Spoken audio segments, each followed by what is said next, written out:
மஹர்கம நகரில் அமைந்துள்ள முஸ்லிம் வர்த்தகர் ஒருவருக்கு சொந்தமான வர்த்தக நிலையம் ஒன்றில் இன்று அதிகாலை ஏற்பட்ட தீ விபத்தில் வர்த்தக நிலையம் முற்றாக சேதமடைந்துள்ளது.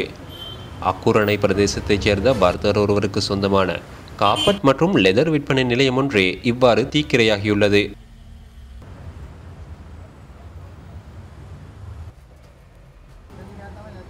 நாங்கள் இது 15 வருஷமாக இந்த கடையை செய்கிறோம். 15 வருஷத்துக்கும் என்ன இதுவும் இல்லை. அப்போ எங்களோட எலக்ட்ரிக் எல்லாம் எங்கள்ட வந்தது செக்யூரிட்டியாக தான் செஞ்சு வச்சுருந்தோம். மெயினாக கடையை க்ளோஸ் பண்ணுறேன்னு சொன்னால் நாங்கள் மெயின் ஆஃப் பண்ணிட்டு தான் போகிறேன். அடுத்தது கடையை முன்னால் பற்ற வச்சு தான் நீரேன். முன்னால் அடுத்தது பக்கத்தில் அங்கால இங்கால எல்லாம் பில்டிங் ஒன்னோட சேர்ந்து தான் நீரேன். பக்கத்து கடைக்கு என்ன பாதிப்பும் இல்லை. 2.5 கோடி ரூபாய்க்கு மேலே சாமணி ஒன்றும் எடுக்கிறதுக்கு இல்லை.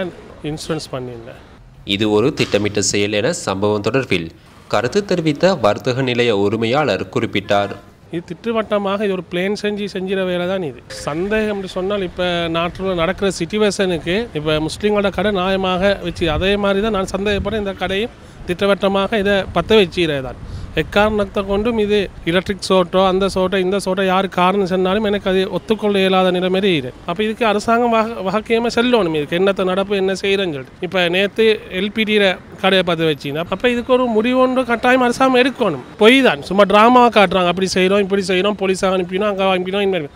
ஒரு விஷயம் நடக்குது எல்லா பக்கத்துலையும் முஸ்லீம்களுக்கு தான் பெரிய இழப்பாக இது.